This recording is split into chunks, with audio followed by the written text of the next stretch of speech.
Hi guys, स्वागत है आप लोग का मेरे चैनल पे। मेरा नाम जानत है। अगर आप लौट के आ रहे हो, थैंक यू आपके लाइक, सब्सक्रिप्शंस, कमेंट्स के लिए, आपके डोनेशन के लिए, आपके फुल ऑन सपोर्ट के लिए। गाइस, ये वीडियो है बैड पेरेंटिंग के ऊपर। ये साइंस है और मैं इन साइंस को थोड़ा सा इलेबोरेट करके समझाऊंगी ताकि आप लोगों को एक्चुअली पकड़ में आए कि जो भी आप एक्सपीरियंस कर रहे हो वो क्यों कर रहे हो। ठीक है, मैं इस बात को पकड़ के चलूँगी कि प्रॉबली, ठीक है, आपने बैड पेरेंटिंग एक्सपीरियंस किया है। ठीक है, क्योंकि मैं बहुत ज़्यादा चाइल्डहुड वुंडिंग को लेकर की बात करती रहती हूँ, बिकॉज उसका बहुत गहरा असर होता है और इस वक्त मेंटली सब थोड़ा सा ट्रबल्ड है। एंड ये स्पेसिफिक पॉइंट्स होंगे, ठीक है, और उसका जो डायरेक्ट इफ़ेक्ट होता है मैं उन्हें लिंक कर करके आपको एक्सप्लेन करके आज बताऊंगी। ठीक है, वी हैव 8 पॉइंट्स कुल मिला के। Ready?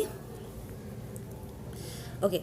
Lack of independence, can't make life decisions. अगर आप इंडिपेंडेंट नहीं हो पा रहे हो, ठीक है, सब कुछ खुद से नहीं कर पा रहे हो, कोई भी लाइफ का बड़ा डिसीजन लेने से पहले अगर आपको हिचकिचाहट होती है, ठीक है, ये इसलिए होता है जब पेरेंट्स बहुत ज़्यादा प्रोटेक्टिव होते हैं अपने बच्चों को लेकर के और हद से ज़्यादा टोकते हैं उन्हें हर चीज़ के लिए। ठीक है ना? जब पेरेंटिंग हेल्दी होना तो पेरेंट्स क्या करते हैं, कहते हैं कि बच्चा बाबू तुम केयरफुल रहना। ठीक है, वो अपने बच्चों को तैयार कर देते हैं हर पॉसिबिलिटी के लिए कि तुम बाहर जा रहे हो तो धूप होगी, बारिश भी हो सकता है, गिर सकते हो, चोट लग सकती है, गाड़ी आ सकता है, बहुत सारे पॉसिबिलिटीज़ हैं। तो बच्चों को वो हर नए एक्सपीरियंस के लिए तैयार कर देते हैं कि ऐसा अगर होता है तो तुम अपने आप को कैसे संभाल सकते हो। बट बैड पेरेंटिंग तब हो जाता है जब पेरेंट्स हद से ज़्यादा उन्हें टोकते हैं कि तुम जाओ ही मत, ये क्यों कर रहे हो, अरे उस डॉग को हाथ मत लगाओ, काट लेगा। मतलब आप अगर किसी एनिमल को प्यार करने जा रहे हो, आप एक्सपीरियंस करने जा रहे हो, उसके साथ एक बॉन्ड, एक कनेक्शन क्रिएट करने जा रहे हो, उसके पहले वो आपको टोक दे रहा है। टीवी ऑन मत करो, ये मत करो, वो मत करो। इससे क्या होता है ना, एक अजीब सा सेल्फ डाउट क्रिएट हो जाता है। ठीक है, और डिसीजन लेने में बड़ा दिक्कत होता है बच्चों को बड़े होने के बाद भी कि जो मैं कर रहा हूँ क्या वो सही है, क्या मुझे ये करना चाहिए। कोई भी कुछ भी नया करने से पहले ना वो इतना ज़्यादा अपने दिमाग में चीज़ को लेकर सोचते रहते हैं कि अल्टीमेटली वो कदम उठा ही नहीं पाते, वो स्टेप ले ही नहीं पाते। जैसे कि घर शिफ्ट करना, किसी नए जगह पे जाके काम करना, इनफैक्ट सिंपली किसी नए कोर्स को स्टार्ट करना। अगर आप अपने फैमिली से हट करके कोई अलग करियर चूज़ करते हो, या सिंपली अगर बचपन से आपके पेरेंट्स आपके लिए अब कपड़े जूते पसंद करते आए हैं, कुछ नया ट्राई करने में, ठीक है, कुछ नया पहनने में आप 100 बार सोचोगे कि मैं ठीक तो कर रहा हूँ, कैसा लगेगा, दूसरे मुझे कैसे परसीव करेंगे, सबकॉन्शियसली ना। क्योंकि आपके पेरेंट्स बच्चों के लिए पेरेंट्स उनका संसार होता है, पूरा संसार। ठीक है, तो अगर पेरेंट्स आपको टोक रहे हैं इसका और आपके अंदर ये सेल्फ डाउट आ गया है, ठीक है ना, तो आपको यही लगेगा कि मेरे पेरेंट्स ने हमेशा से मुझे टोका है, मतलब मुझे जज करना नहीं आता, मुझे सही और गलत के बीच में फ़र्क करना नहीं आता। और हो सकता है ये सिंपल सा जूता शायद मेरा ये सही भी है कि नहीं, सिंपल से सिंपल डिसीजन लेने में भी दिक्कत होगी। ठीक है ना? नेक्स्ट, डिप्रेशन, ठीक है, फीलिंग ऑफ गिल्टी, और कुछ भी साथ करने में दिक्कत होगा। आपके पेरेंट्स आपको हद से ज़्यादा इंसल्ट करता है, तुझसे तो कुछ भी नहीं होगा, अरे तू बेकार है, नॉन स्टॉप। अगर आपके कान के पीछे हमेशा बचते रहे ना, अगर वो हमेशा आपके बारे में बुरा बुरा बोलता है कि यार मैं भी इस वक्त सोच भी नहीं पा रही हूँ कि वो वो लैंग्वेज कितना बुरा हो सकता है, लाइक बैड लैंग्वेज उसका यूज़ करना just to make you feel कि आप काफ़ी नहीं हो, बुरे हो, ठीक है ना।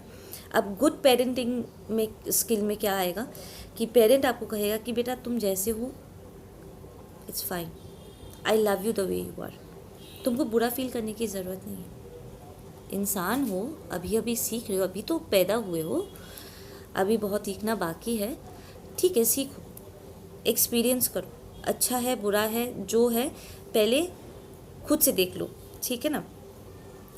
बट अगर आपके पेरेंट्स आपको गिल्ट फील कराते हैं कि मैं ये चाहता हूँ पर तूने कुछ और हट करके किया है, और अगर वो इंतज़ार कर रहे थे आपके गिरने का या थोड़ा सा भी ऊपर नीचे होते ही, ठीक है, अगर आपको हमेशा महसूस होता आया है कि वो आपको मोटिवेट करने की जगह आपके गिरने पर उन्होंने ताली बजाया है, तो इसका असर बड़े होने के बाद भी रह जाएगा,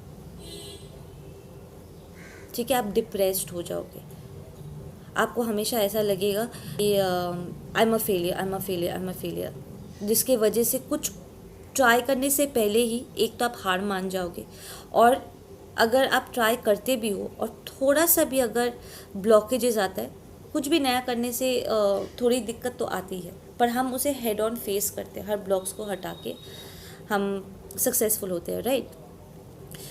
पर थोड़ा सा भी कुछ होगा ना, आप डिप्रेस्ड हो जाओगे, आप गिल्टी फील करने लग जाओगे, आपको लगेगा कि मैंने अपने पेरेंट्स के हिसाब से नहीं किया, या जो लोग एक्सपेक्ट कर रहे थे उसके हिसाब से नहीं किया, वो जो एक लेवल उन्होंने तय कर दिया था उस लेवल तक मैं परफॉर्म नहीं कर पाया, इसका मतलब I am good for nothing, तो इसकी वजह से डिप्रेशन होना,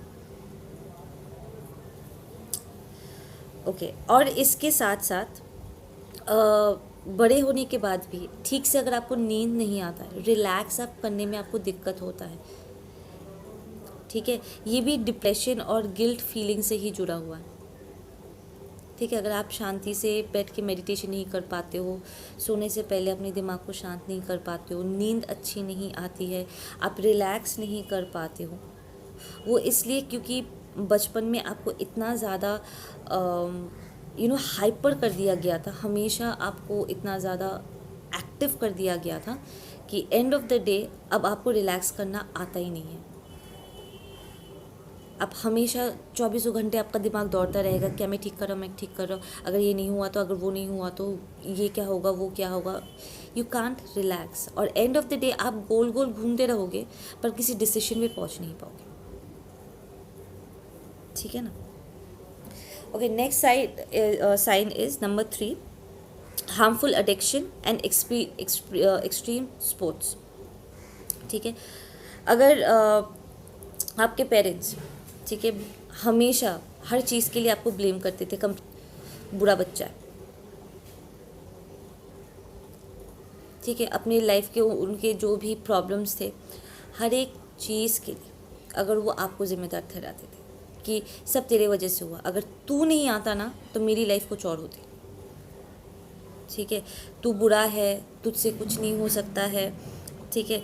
तो ऐसे में क्या होता है ना, बच्चे का दिमाग यही कहेगा कि मेरे पेरेंट्स जो कि मेरा पूरा संसार है वो मुझे नहीं चाहते, मतलब भी पूरी दुनिया और दुनिया में जितने भी लोग हैं वो मुझे नहीं चाहते, ठीक है। मेरे पेरेंट्स मुझे हेट करते हैं क्योंकि मेरे पेरेंट्स पूरे दुनिया है, मतलब पूरा दुनिया मुझे हेट करता है, और मैं उनके लिए प्रॉब्लम हूँ, मैं अच्छा नहीं हूँ, और सबकॉन्शियसली वो अपने आप को डिस्ट्रॉय करने के रास्ते ढूंढेंगे। एक्सट्रीम स्पोर्ट्स, तेज़ी से बाइक्स चलाना, अपने लाइफ को हमेशा रिस्क में डालना, ठीक है, harmful addiction, cigarette smoking, drugs, ये सारी चीज़ें, मतलब सबकॉन्शियसली सुसाइटल थॉट्स आना, हमेशा अपने आप को डिस्ट्रॉय करने के तरीके ढूंढते रहेंगे, ठीक है। नेक्स्ट इज़ अगर आपको पर्सनल लाइफ में रोमांटिक लाइफ्स में अगर इश्यूज होते हैं, ठीक है। एंड ये आपके फ्रेंड ग्रुप्स तक भी एक्सटेंड करता है।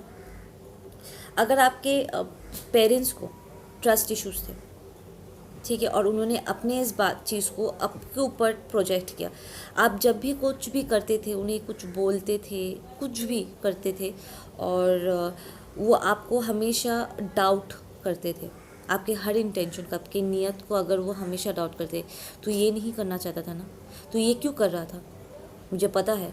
हमेशा आपको गलत साबित करने की कोशिश करना, हमेशा आपको पहले पूछने से पहले, अगर हम कुछ देखते हैं तो पहले हम उनसे पूछते हैं कि आप क्या कर रहे थे, क्या करने की कोशिश कर रहे थे। बट अगर आपके पेरेंट्स पहले आप पर इल्ज़ाम लगाते थे और पहले ही अगर आप पर डाउट करने लग जाते थे, लाइक एज इफ़ ऑलरेडी आप पर इल्ज़ाम लग चुका है, हालांकि आप वो कर नहीं रहे थे, लाइक झूठा इल्ज़ाम ऑलरेडी सोच चुके हैं कि आप गलत ही कर रहे थे, तो इससे क्या होता है ना कि उनका ये जो उनका जो ट्रस्ट इशू है कि वो बेसिकली किसी पर ट्रस्ट नहीं कर सकते, तो ये कहीं ना कहीं आपके अंदर भी सेटल इन हो जाता है। अब आप जब रिलेशनशिप में जाओगे, रोमांटिक रिलेशनशिप में, तो ऑटोमेटिकली आप अपने पार्टनर की नीयत को हमेशा शक की नज़र से देखोगे। तुम क्या कर रहे थे, क्यों कर रहे थे, मुझे पता था, तुम मुझसे बात कर रहे थे ना, कहाँ थे, मेरे मैसेज का जवाब क्यों नहीं दिया, ये क्यों, वो क्यों। ये ट्रस्ट इशू वहाँ से आ जाता है। एंड इसमें एक और पॉइंट मैं ऐड करूँगी, अगर आपके पेरेंट्स आपको एक्सप्लोर करने से बंदिशें लगा देते, लाइक आपको कुछ करने ही नहीं देते, इस डाउट से कि आप कुछ गलत करोगे, वो पहले से परसीव कर चुके होते, सोच चुके होते कि आप जो करोगे वो गलत ही होगा, इसलिए वो आपको करने ही नहीं देंगे। इससे क्या होगा कि आपके दिमाग में ये बात बैठ जाएगा कि या तो कुछ करूँ, उससे अच्छा है कि मैं कुछ ना ही करूँ।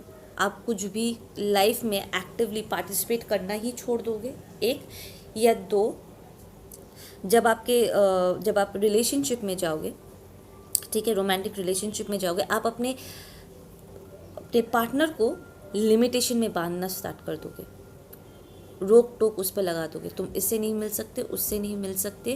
वो अगर किसी फ्रेंड से भी बात करता है या करती है, तब भी आप अपने आप को शक करने से रोक नहीं सकोगे।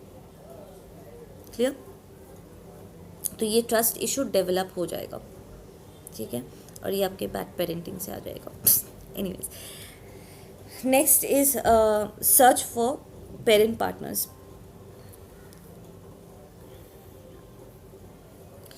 अगर आपके पेरेंट्स हमेशा से बड़े होने के बाद भी आपको हमेशा कहते रहे कि तो अभी बहुत छोटा है, दैट मीन्स अभी भी आपको किसी और की ज़रूरत है टेक केयर करने की, तो इससे क्या होगा, आप रिस्पॉन्सिबल नहीं बन पाओगे, रिस्पॉन्सिबिलिटी लोगे ही नहीं, जिम्मेदारी लोगे ही नहीं। आपको हमेशा बड़ा होने के बाद भी आपको ऐसा लगेगा कि किसी और को आपका ध्यान रखना चाहिए, आपके हिस्से का काम करना चाहिए, लाइक लिटरली जो अडल्ट किड्स नहीं होते, ये ट्रेड हम नार्सिसिस्ट में बड़े देखते हैं, राइट। ऐसा लगता है कि उन्हें पार्टनर की नहीं मॉम डैड की ज़रूरत है ना। वो ऐसे पार्टनर ढूंढते हैं जो उनके मॉम का और डैड का रोल प्ले कर सके, लाइक लिटरली उनके कपड़े ठीक करने से शुरू करके ही उनको खाना खिलाना सब कुछ वो करते, लाइक वो पर्सनली कोई रिस्पॉन्सिबिलिटी नहीं लेंगे, वो बैठे रहेंगे, देखते रहेंगे और सब उनका हो करके उनका काम कर देंगे। So they can't get actively responsible and be an adult and take on जो भी जो इन्वेस्टमेंट होता है, इमोशनली बोलो, मेंटली बोलो, फिजिकली बोलो, वो किसी भी लेवल पे वो एक्टिवली पार्टिसिपेट नहीं कर पाते, क्योंकि उनकी ट्रेनिंग ही वैसी हो जाती है, ठीक है ना। Okay, next is suppression. अगर आप बचपन में जब भी अपना, sorry for the background noise guys,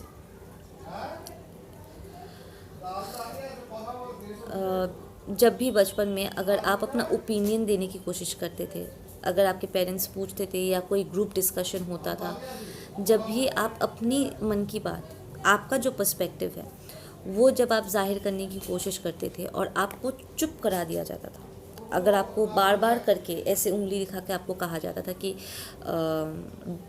मेरे साथ स्मार्ट मत बन, तुम अपने आप को क्या बहुत समझदार समझते हो, अगर वो आपको लैश आउट करते थे अपना ओपिनियन देने से, आपको डांट फटकार लगाते थे या सच बोलने पर, आपका जो सच है वो जाहिर करने पर या अपनी सोच को, अपने पॉइंट ऑफ व्यू को जाहिर करने की वजह से अगर वो आपको चुप करा देते थे, मारते थे एंड बेसिकली आपको एकदम साइड कर देते थे, तो इससे क्या होगा, आपका जो इमेजिनेशन है वो डिस्ट्रॉय हो जाता है। ठीक है ना, बच्चे का एकदम माइंड डिस्ट्रॉय हो जाता है। प्लस वो लाइफ में कोई एम्बिशन प्रॉपरली सेट नहीं कर पाते, उन्हें पता ही नहीं चलता है, समझ में ही नहीं आता कि वो अपने लाइफ से चाहते क्या कर रहे हैं, कहाँ जा रहे हैं, किस डायरेक्शन में जाना है, अल्टीमेटली वो चाहते क्या है वो डिसाइड नहीं कर पाते, क्योंकि सारी चीज़ें ना सप्रेस्ड हो जाती है। बचपन बहुत सही टाइम होता है अपने आप को एक्सप्लोर करने का, ठीक है, गलतियाँ करने का, गिरने का, संभलने का, समझने का कि क्या अच्छा लग रहा है, क्या अच्छा नहीं लग रहा है। It's a very good time to experience, ठीक है ना, सब कुछ क्यूरियोसिटी के साथ देखने का, बोलने का, एक्सप्रेस करने का, अपने दिमाग को, ठीक है, एक्टिव करने का। बट उसी टाइम पे, उस मेन क्रिटिकल सेंसिटिव टाइम पे, अगर आपको अपने इस क्रिएटिव साइड को, अपने एक्सप्रेशन को, ठीक है, अपने ओपिनियन जाहिर करने के इस एबिलिटी को अगर कोई सप्रेस कर देता है, स्पेशली अगर वो आपके पेरेंट्स हैं, तो इससे आपका इमेजिनेशन डैमेज्ड हो जाता है। तो अगर अभी आपको समझ में नहीं आता कि आपको लाइफ से चाहिए क्या, आप डिसाइड नहीं कर पाते हो, आपका इमेजिनेशन ब्लॉक्ड हो चुका है, ठीक है, आप कुछ भी अच्छा इमेजिन नहीं कर पाते हो, इट इज़ बिकॉज आपके अंदर वो क्रिएटिविटी, सिंपल आपका थ्रोट चक्रा ब्लॉक्ड हो चुका है, बोल नहीं पा रहे हो, क्योंकि आपको चुप करा दिया गया था, आपको मारा गया था, रिमेंबर। तो वो डर फंक्शन करेगा। Okay, number 7 is lack of emotion of parents. ठीक है, अगर आपके पेरेंट्स इमोशनली अवेलेबल नहीं थे या फिर सज़ा के तौर पे वो इमोशनली आपसे ड्रॉबैक कर जाते थे, तो ये बड़े होने के बाद आपके रिलेशनशिप में आपकी तरफ से शो करेगा। कैसे? या तो आप अपने रिलेशनशिप में इमोशनली अवेलेबल नहीं हो पाओगे, आपको पता ही नहीं होगा कि इमोशनली अवेलेबल कैसे हुआ जाता है। 2, क्योंकि बचपन में, ओके आई कनेक्ट दिस, जब आपके पेरेंट्स इमोशनली अवेलेबल नहीं थे, आप प्रॉब्ली एक्ट आउट करते थे उनका अटेंशन पाने के लिए, ठीक है ना, उनके पीछे पीछे घूमते थे कि प्लीज़ थोड़ा सा मुझे टाइम दो, मुझसे बात करो, थोड़ा प्यार करो, कटल करो, मुझे गोद में लो, मुझे खाना खिलाओ, ठीक है। और जब आपको नहीं मिलता था तो प्रॉब्ली आप बदमाशी करते थे, कुछ बच्चे बदमाशी करते हैं ताकि उन्हें अटेंशन मिल सके, ठीक है ना।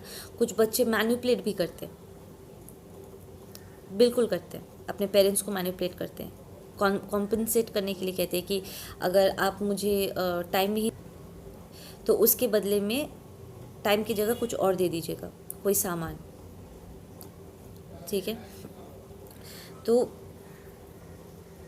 ऐसे में क्या होता है, इसके अलावा भी कई बार बच्चे क्लोज्ड ऑफ हो जाते हैं, वो डिसाइड करते हैं कि वो अपना दिल खोलेंगे ही नहीं, वो डिसाइड कर लेते हैं कि मुझे मेरे पेरेंट्स से, मेरे संसार से, मेरे दुनिया से ये इमोशनल अटैचमेंट मिला नहीं, ये प्यार मिला नहीं, रेसिप्रोकेशन नहीं मिला, पेरेंट्स से नहीं मिला, इसका मतलब पूरी दुनिया से मुझे नहीं मिलेगा, and they shut down the heart centre, ठीक है। और जब वो रिलेशनशिप में जाते हैं तो यही फंक्शन होता है कि वो अपने पार्टनर्स के साथ रेसिप्रोकेट नहीं कर पाते। नेक्स्ट इज़, अगर आपके पेरेंट्स पनिशमेंट के तौर पे अगर इमोशनली क्लोज्ड ऑफ हो जाते थे कि अगर आप उनके हिसाब से कुछ ना करो या अगर आपसे कोई गलती हो जाए, पकड़ लो आपके हाथ से ग्लास गिर के टूट गया और वो आपसे बात करना बंद कर दे, साइलेंट ट्रीटमेंट दे, तो यही चीज़ आप बड़े होने के बाद अपने पार्टनर के साथ करोगे। जब आपके मन के मुताबिक आपका पार्टनर काम नहीं करेगा या आपके जो आप सुनना चाहते हो, अंडरस्टैंड, आपके पेरेंट्स आपको साइलेंट ट्रीटमेंट दिए थे क्योंकि आपने उनके मुताबिक बिहेव नहीं किया था। इसलिए जब आपके पार्टनर्स आपके मुताबिक काम नहीं करेंगे, जैसे आपको लगता है कि होना चाहिए, उसके हिसाब से वो नहीं चलेंगे, और आप ये बात आप समझ नहीं पाओगे कि वो एक अलग इंसान है, उनका अलग एक ओपिनियन हो सकता है, आप वो जानना भी नहीं चाहोगे। आप इमीडिएटली उन्हें साइलेंट ट्रीटमेंट देते हुए इमोशनली शट डाउन हो जाओगे। तो जो सज़ा आपके पेरेंट्स आपको देते थे, अब यही सज़ा आप अपने पार्टनर को दोगे, आपके फ्रेंड्स को दोगे, इमोशनली एकदम शट ऑफ होकर के एकदम विड्रॉ हो जाओगे आप। जैसे आपके पेरेंट्स आपसे सवाल पूछा ही नहीं था कि बेटा तूने ये क्यों किया, या आपको ये नहीं कहा था कि अच्छा ठीक है चलो ग्लास टूट गई कोई बात नहीं दूसरी आ जाएगी। ये समझना कि होता है, समटाइम्स थिंग्स हैपन, फिसल गया ग्लास, गिर गया, इट्स फाइन। और ये समझना कि आप एक अलग इंसान थे, आपकी अपनी एक दिमाग है, अपनी इमेजिनेशन है, सोच है, अपना आपका खुद का एक अलग ओपिनियन हो सकता है, दुनिया को देखने का एक अलग नज़रिया हो सकता है। अगर उन्होंने कभी भी जानने की कोशिश भी नहीं किया, बस डिक्लेयर कर दिया होगा कि मैं बड़ा हूँ, ठीक है, यूजुअली उनके लाइंस होते हैं, मैं बड़ा हूँ, मैं डिसाइड करूँगा, तुम्हें मेरे मुताबिक चलना होगा। अगर उन्होंने कभी आपसे पूछा भी नहीं कि बेटा तू क्या चाहता है, क्या तू खुश है, तो ये जो पैटर्न है ये आप बड़े होकर के अपने पार्टनर के साथ रिपीट करोगे। अगर आप इसे हील नहीं करते तो आप अपने पार्टनर से पूछोगे भी नहीं कि तुम क्या चाहती हो, तुम्हारी क्या सोच है, क्या तुम खुश हो। इमीडिएटली आप एकदम इमोशनली शट डाउन हो जाओगे, साइलेंट ट्रीटमेंट दो, उन्हें सज़ा सुना दो। समझ में आ रहा है लिंक्स? नेक्स्ट लास्ट वाला है ये, this one is low self esteem. Low self esteem आता है जब आपके पेरेंट्स कंसिस्टेंटली आपको दूसरे बच्चों के साथ अगर कंपेयर करते थे, कंसिस्टेंटली, देख वो तुझसे बेहतर है वो शर्मा जी का बेटा कितने आगे निकल गया। हमेशा ये कहना कि देख वो पहनी है, तुझे भी वैसा पहनना चाहिए, उसने इतना मार्क्स स्कोर किया है, तू देख। बेसिकली जब आप बच्चे थे, एक बच्चे के दिमाग की तरफ से मैं बता रही हूँ, एक बच्चे के दिमाग में यही चलता है कि मेरे पेरेंट्स, ठीक है, मुझसे खुश नहीं है, मैंने उन्हें नाखुश कर दिया, ठीक है, क्योंकि मेरे पेरेंट्स मेरा पूरा संसार है, मेरे पूरी दुनिया है, मतलब ये पूरी दुनिया मुझसे नाराज़ है। इसका मतलब अगर उनकी नज़र में मुझसे ज़्यादा वो बच्चे बेहतर हैं, ठीक है, और मैं काबिल नहीं हूँ, अपने पेरेंट्स की नज़र में अगर मैं काबिल नहीं हूँ, मैं इनाफ नहीं हूँ, मैं सफिशिएंट नहीं हूँ, मुझ में अगर कमी है और मेरे पेरेंट्स मुझे ऐसे एक्सेप्ट नहीं करते, इसका मतलब पूरी दुनिया मुझे ऐसे एक्सेप्ट नहीं करेगी, क्यों? इसका मतलब मुझ में कोई कमी है, जबकि आप में कोई कमी है ही नहीं। हम सब कंप्लीट ही जन्म लेते हैं। बचपन में ये वो एक्चुअली क्या है ना, माहौल हमें ऐसा फील कराता है कि शायद हम काफ़ी नहीं हैं। समझ में आ रहा है? आपके अंदर सेल्फ इस्टीम इश्यूज़ आ जाएंगे कि मैं शायद काफ़ी नहीं हूँ, जितना मैं कर रहा हूँ शायद वो काफ़ी नहीं। ये मेरा प्रॉब्लम है, ये मेरा प्रॉब्लम रहा है, जो मैं रिसेंटली 2 साल पहले मैंने इसको रिजॉल्व करा। 2 साल, जस्ट 2 इयर्स बैक मैंने रिजॉल्व किया। मुझे ऐसा लगता था, मुझे सेल्फ इस्टीम इशू हो गया था because I tried so hard with my कार्मिक कि अपने आप को प्रूव करूँ कि मैं उसके प्यार के काबिल हूँ। ये बचपन से हो रहा है। मैं अपने कार्मिक फैमिली के साथ ये करती थी, अपने आप को प्रूव करने की कोशिश करती थी कि मैं उनके प्यार के काबिल हूँ। बड़े होके ये मेरे रिलेशनशिप में शो किया। जब मैं अपने रोमांटिक पार्टनर के साथ था तब मैं भी उसे भी प्रूव करने की कोशिश कर रहा था कि मैं उसके प्यार के लायक हूँ, प्यार के लायक हूँ। एक्चुअली मुझे सेल्फ इस्टीम इश्यूज हो गए थे। मुझे लग रहा था कि शायद मैं उसके लिए काफ़ी नहीं हूँ। बट देन ग्लैडली, थैंकफुली 2 साल पहले मैंने इस चीज़ को रिकग्नाइज कर लिया था and I healed and I right now know that I am complete. एकदम सही बात। देखो शंखनाद भी हो गया। आई नो कि मुझे अपने प्यार को साबित करने के लिए, अपने आप को साबित करने की कोई ज़रूरत नहीं है। It's a childhood bonding and it's because of bad parenting. Okay guys, आप लोग अपना ध्यान रखो। और हाँ, मैंने आज जो पॉइंट्स आप लोगों के साथ शेयर किया है, डेफिनेटली इससे बहुत से लोग आज ट्रिगर्ड होंगे, ठीक है, क्योंकि वो रेजोनेट कर पाएंगे। आई एम श्योर बहुत से लोग आज रेजोनेट करेंगे। बट ट्राई कि हेट ना करो, ठीक है ना। मैंने पहले भी कहा है कि लोग हमें उतना ही दे सकते जितना उनके पास है। हाँ, ये उनकी मर्ज़ी थी, उनकी गलती थी कि उन्होंने बेहतर चुनाव नहीं किया, ठीक है। बट